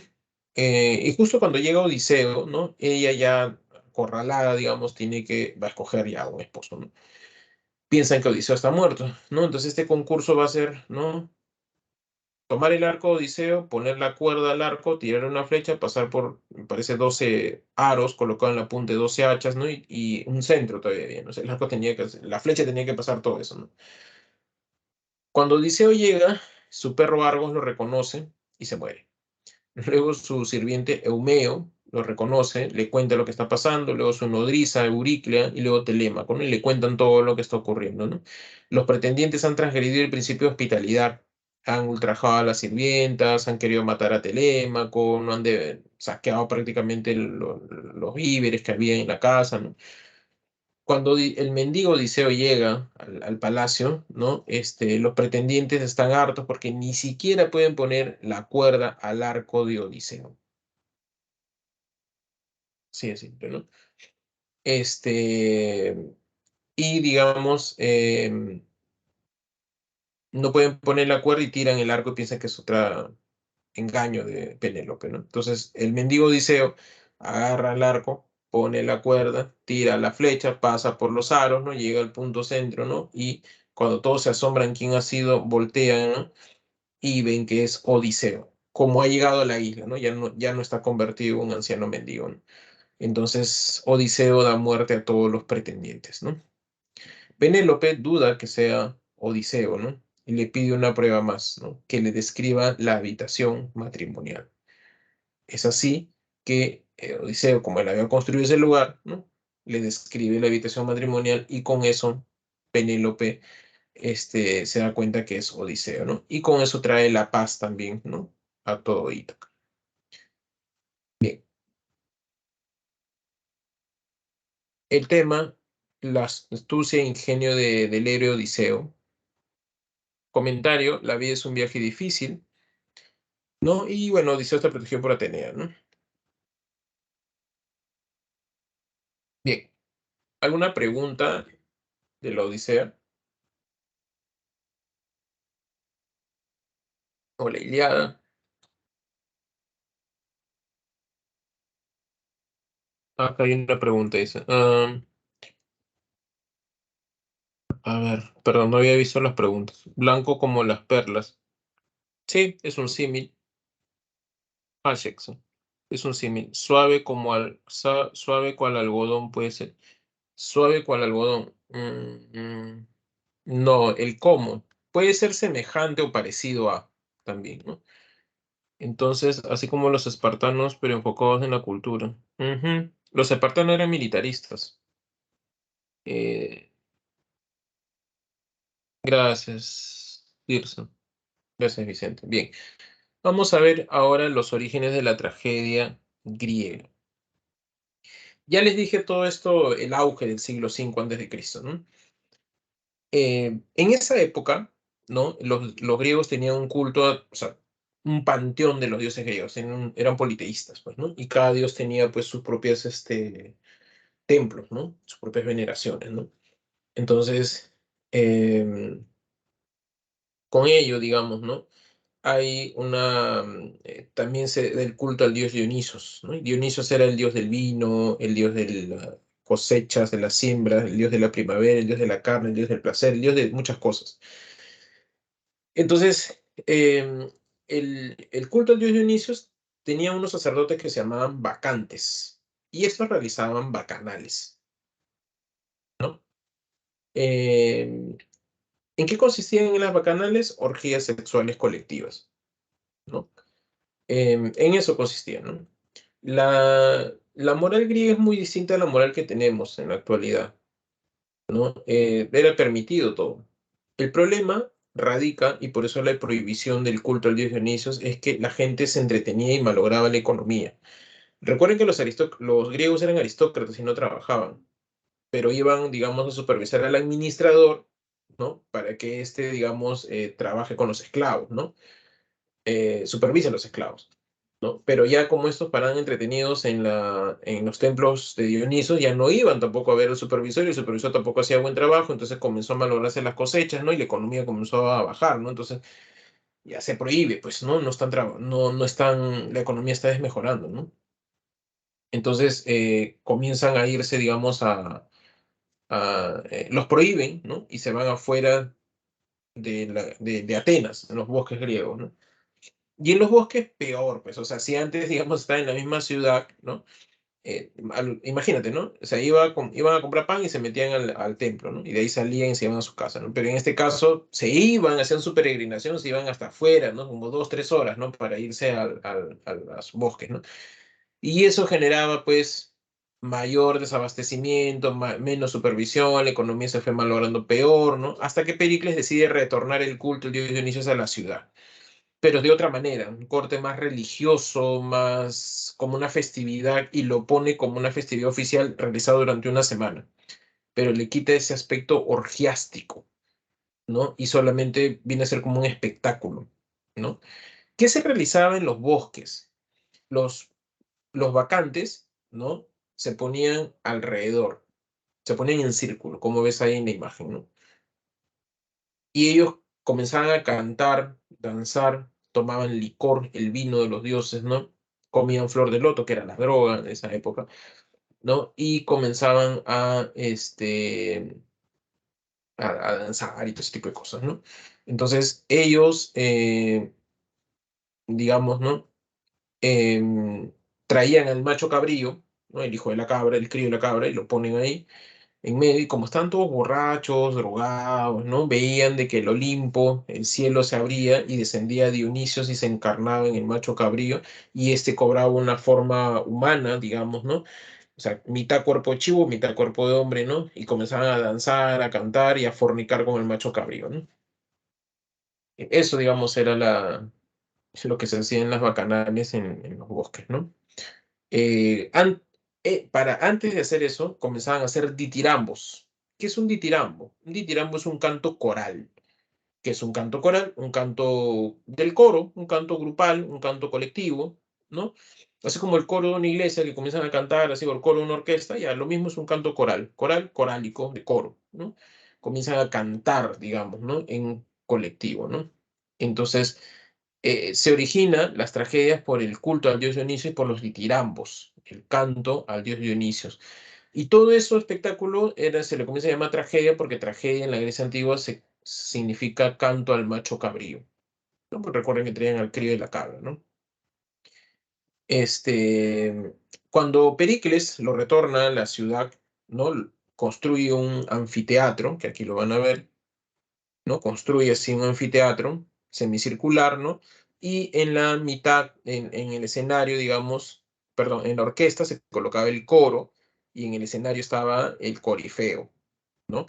Entonces la gente lo observaba todo lo que se desarrollaba y esto era un espectáculo medio fúnebre, con una canción bastante, una música bastante espeluznante, ¿no? Era como un canto de dolor, ¿no? Entonces, y estaban disfrazados con máscaras y algunos se colocaban como disfraces de macho cabrío, ¿no? O sea, para recordar lo que antes se hacía, pues, ¿no? Este, el coro que se colocaba ahí, como ustedes se habrán dado cuenta en la orquesta, ¿no? Cada integrante del coro se llama coreuta. Coreuta se llama cada integrante del coro. Hay un momento donde uno se va a tomar mayor relevancia, se va a despegar del coro, y el coro le comienza a interpelar, y esta persona le comienza a responder, ¿no? Y esta persona se le comienza a llamar como corifeo, el que responde, ¿no? Este está en el escenario, el coro está en la orquesta, ¿no? Ahora, esto es una festividad que se realizaba en la entrada de la primavera, el recojo de la cosecha, ¿no? En la primavera europea, ¿no? Entonces, esto generaba todo un gasto, ¿no? Y esto lo tomaba el coreo.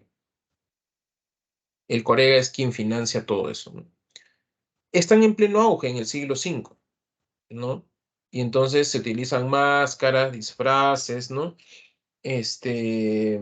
¿No? El corifeo, ¿no? El corifeo va a dar pie a lo que es el actor luego y director, porque el actor y director hacían lo mismo, digamos, ¿no?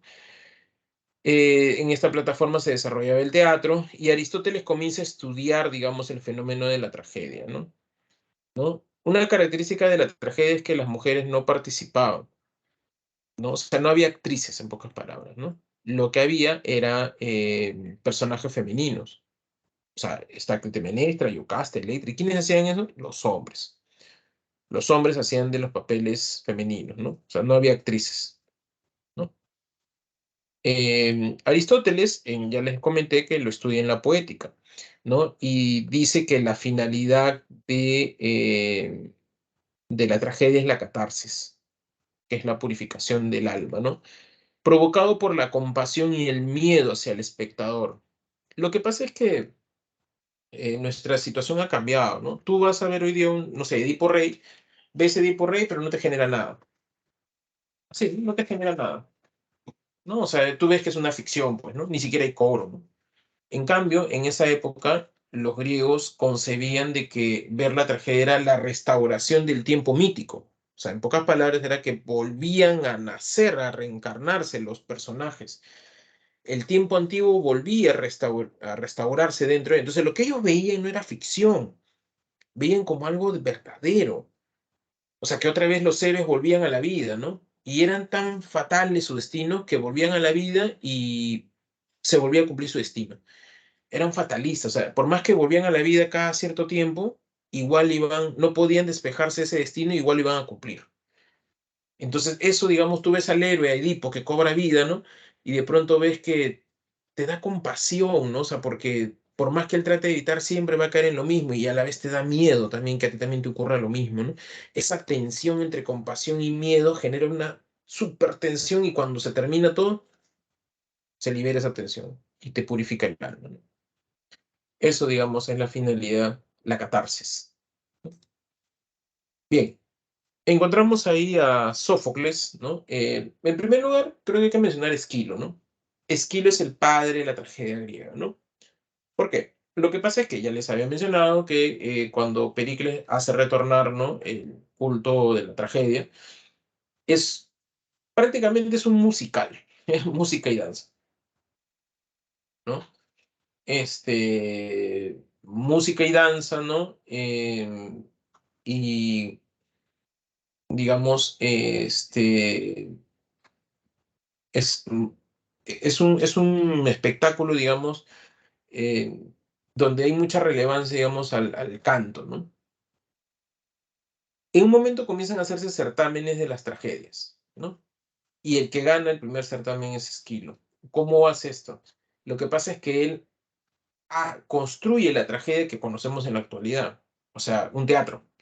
¿Y cómo hace eso si esto era un musical? Recuerde que en el musical los que cantaban y danzaban era el coro. Entonces, yo quiero que sea teatro, que haya diálogos, que los actores tengan más participación. Entonces, reduce la participación del coro. Esquilo. Reduce la participación del coro y los pone en la orquesta, ya no en el escenario. En el escenario solo están los actores. El coro está en la orquesta. Entonces, por eso es padre de la tragedia griega, porque reduce la participación del coro. Con eso le quita la cuestión de la danza y el canto, ¿no? A la vez, Esquilo hace trilogías, ¿no? Se le gusta hacer obras en tres partes, ¿no? Eh, También el lenguaje es un poco muy complicado, mitológico, ¿no? Un poco oscuro por momentos, ¿no? Y su discípulo, ¿no? Lo va a ganar varias veces Esquilo hasta que su discípulo Sófocles, ¿no? Le gana. Y Sófocles es todo lo contrario a su maestro, pues, ¿no? En primer lugar, Sófocles es curioso porque en Esquilo, por ejemplo, los dioses están presentes. Incluso hay una obra llamada Prometeo encadenado, que también era una trilogía, ¿no? Prometeo es un titán, ¿no? En cambio, en Sófocles ya no están los dioses, ¿ya? O sea, no es que no crean en los dioses, sino que los dioses ya no intervienen. En Esquilo, en la Orestiada, por ejemplo, cuando Orestes ha matado a su madre, le persiguen las Erignias, que son deidades, ¿no? Aparece Apolo, aparece Atenea, ¿no? Y están ahí dialogando, ¿no? En cambio, aquí no aparecen. Y ustedes se preguntarán el por qué, ¿no? Lo que pasa es que en la edad de Sófocles ya la filosofía socrática y platónica se ha instaurado, ¿ya? Y los filósofos dudan de los dioses, son escépticos, ¿no? Entonces hay esa filosofía y por eso ya acá los dioses no aparecen, pues. Creen en los dioses, por supuesto, pero no aparecen. En cambio, en Esquilo sí aparecen.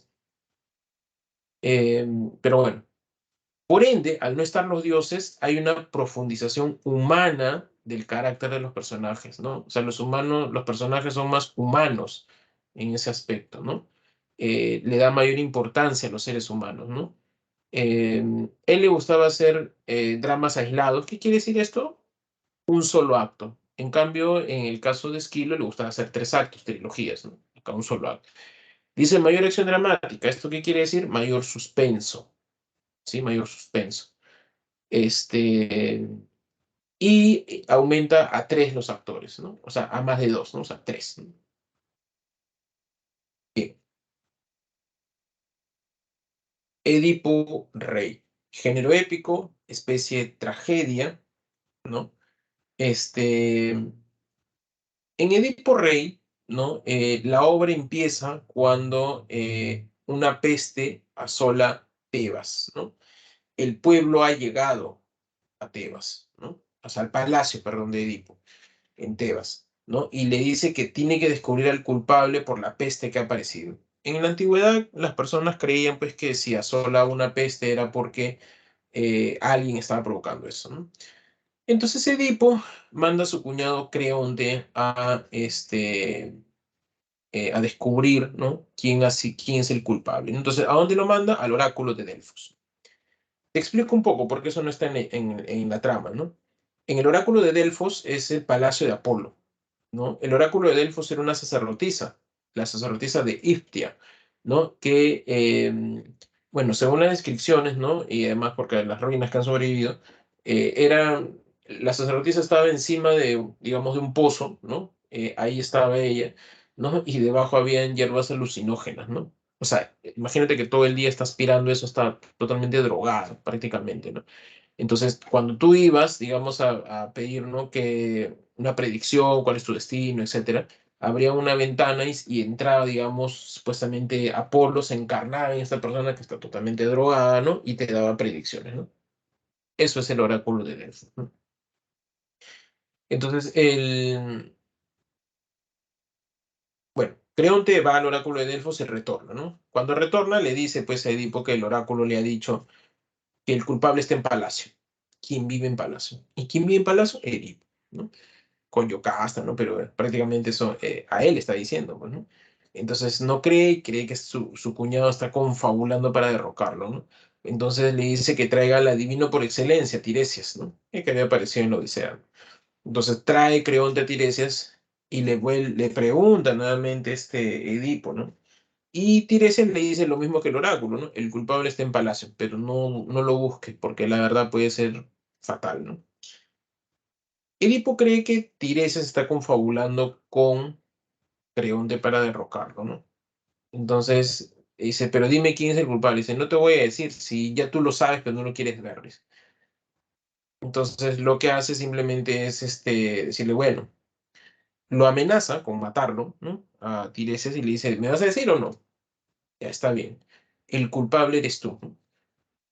Dice, no entiende, ¿por qué yo? Porque tú has matado a tu padre y te has casado con tu madre. Y él dice, pero eso no es cierto, yo no soy de Tebas, eso es lo que le dice Edipo, ¿no? Yo soy de Corinto, ¿no? Mi padre es Pólibo y Mérope, y yo he venido acá y me he casado con Yocasta, yo no soy de acá. ¿No? Bueno, peor ciego es el que no quiere ver, dicen. Ya no busques más, dicen. No entiende nada de lo que está pasando, Edipo. Entonces, de pronto llega un mensajero. Este mensajero es de Corinto, ¿no? De donde él venía. Y le dice que sus padres, Pólibo y Mérope, acababan de morir. Entonces, y ahí le dice a Teresa, ya ves, mis padres son ellos, ¿no? Bueno, el mensajero le dice, te han dejado toda su herencia porque te han criado como un hijo. ¿No? Y dice, ¿como un hijo? ¿Cómo como un hijo? Dice, es que tú no eres hijo de ellos. Edipo descubre la verdad y que yo te encontré en el mensajero, le dice, yo te encontré atado al pie de un árbol, ¿no? Amarrado de los pies, ¿no? Por eso cuando lo encontró, sus pies estaban hinchaditos, ¿no? Por eso le pusieron el nombre Edipo, ¿no? El de los pies hinchados. ¿No? Y los llevé a ellos y ellos te adoptaron como un hijo y te han criado, ¿no? Y él se asombra, ¿no? O sea, él no puede creer lo que está escuchando, no sabía eso, ¿no? Entonces le dice, ya, pero eso no prueba de que yo sea hijo de Layo y Yocasta, no tiene nada que ver, dice, ¿no? Entonces llega Yocasta y le pregunta, ¿no? ¿Cómo murió el rey Layo? Le dice. Yocasta le cuenta que le cuenta nomás porque no se significa, le cuenta que la esfinge había aparecido aquí, ¿no? Y entonces Layo logra escapar y muere en el cruce de tres caminos, ¿no? Eh, él estaba con su cochero y de pronto el cochero retorna y dice que ha muerto el rey Layo, ¿no? Entonces le dice, ¿y dónde está ese cochero? Cuando tú, te nombraron rey, ¿no? O sea, cuando Edipo llega, ¿no? Y le responde la pregunta a la esfinge se mata, ¿no? Y Yocasta, perdón, el pueblo le da la mano, ¿no? De Yocasta a Edipo, ¿no? Entonces le dice, cuando te nombraron rey, ¿no? El cochero pidió que lo manden a otro lugar. Traen al cochero. Cuando traen al cochero, ¿no? El cochero, o sea, Edipo le pregunta, ¿no? Y él le dice, bueno, este, eh, tú mataste al rey Layo, le dice, ¿no? ¿Cómo así? Le dice. Y le explica, ¿no? El cochero, ¿no? Cuando nosotros estábamos escapando, ¿no? Tú venías corriendo como un energúmeno loco, desquiciado. Y sí, era verdad. Lo que pasa, y eso no se cuenta en la obra. Ojo, esta parte no se cuenta en la obra, es en el mito. Lo que pasa es que Edipo, cuando crece en Corinto, ¿no? Él de grande va hacia el oráculo de Delfos y le pide cuál es su destino, y el destino le dice, tú vas a matar a tu padre y vas a casarte con tu madre. Como él piensa que Polio y Mérope son sus padres, él sale, se desquicia, ¿no? Y dice, ¿por qué a mí, no? Y sale corriendo como un loco de ahí, ¿no? Entonces, sale, ¿no? Y justo se cruza, él ni siquiera se acuerda, él se cruza con el coche del Rey Layo, ¿no? Los caballos se asustan, él empuja el coche, ¿no? Y el Rey Layo sale volando, ¿no? Y se golpea la cabeza contra una piedra, ¿no? Y ha matado a su padre. Eso es lo que el cochero le cuenta, ¿no? Que tú te cruzaste, hiciste esto, ¿no? Y el rey Layo murió. Y Edipo ni siquiera se acuerda de eso. Entonces, estaba tan trastornado en ese momento, y dice, ya, pero eso no para que yo sea hijo de Layo. Y el cochero le dice, tú sí eres hijo de ellos, porque a mí me encargaron matarte, dice, ¿no? Entonces yo te llevé a Corinto, te amarré al pie de un árbol, pero no tuve el valor de hacerlo y dejé que las bestias te coman. Pero no sucedió eso, sino que a las horas yo te vigilaba desde lejos, ¿no? Y llegó el mensajero que estaba ahí presente, él te recogió, dicen. Con eso, Edipo ha descubierto la verdad, ¿no? Ha descubierto la verdad, que ha matado a su padre, ha engendrado hijos con su madre, su destino fatal se ha cumplido. eh, Siente que el mundo lo ha engañado, ¿no? Y cuando él está así, totalmente apesadumbrado, su madre detrás del escenario, porque la violencia no se puede significar en el teatro griego, se abren las cortinas y Yocasta se ha suicidado con sus cabellos, ¿no? El coro está explicando cómo hizo la reina, ¿no? Y cuando está explicando eso, se escucha otro grito. Se abren las cortinas detrás del escenario, Edipo se ha arrancado los ojos, ¿no? Y con ello parte al destierro. Bien. El tema central, la limitación humana en controlar su destino. Comentarios, el destino actúa como una fuerza superior al ser humano, el protagonista es un chivo expiatorio. El chivo expiatorio es aquel que se carga la culpa de todos, ¿no? Edipo se carga la culpa de su familia porque la esfinge al parecer es una maldición por parte de su padre, ¿no? La peste, ¿no? Con él, el castigo que sufre y el destierro se soluciona lo de la peste, ¿no? La ceguera y la visión, esto es bien aristotélico, pues recuerden que, perdón, platónico. El mundo sensible, o sea, el mundo nuestro, es el mundo del engaño, ¿no? Y el verdadero mundo, el de las ideas, ¿no? Es el mundo supersensible, el mundo de las ideas. Y eso tú solo lo puedes hacer mediante la inteligencia, ¿no? Mediante la filosofía, ¿no? No te dejas engañar, digamos, ¿no? El mundo pragmático, digamos, es el que te ha engañado, ¿no? La ceguera implica la sabiduría, ¿no? Sí, alguien quería preguntar, creo. Profesor, que era un chivo expiatorio. Aquel que se carga la culpa de todos. Ese es un chivo expiatorio. O sea, es como que algo está ocurriendo, ¿no? Y de pronto le echan la culpa a alguien, ¿no? Y él asume toda esa culpa, ¿no? Y con su muerte, destierro, no sé, castigo, no se soluciona todos los problemas, ¿no? Bien, chicos, ¿no? Gracias, gracias a ti por la pregunta. Aquí están las claves. Nos queda un minuto. Apunte, tomen captura de pantalla. ¿Alguna consulta, pregunta? Queda un minuto.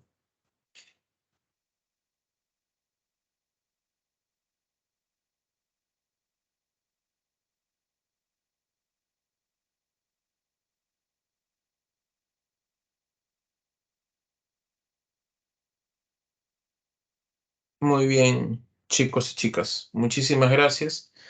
Ya nos veremos en la siguiente clase, ¿no? Espero que les haya despertado un poco el interés, ¿no? En algunas obras y ya nos veremos, ¿sí? Cuídense mucho. Hasta luego. Hasta luego, Gracias, profesor. Cuídate. profesor. Hasta luego, profesor. Gracias a ustedes. Gracias. Hasta luego.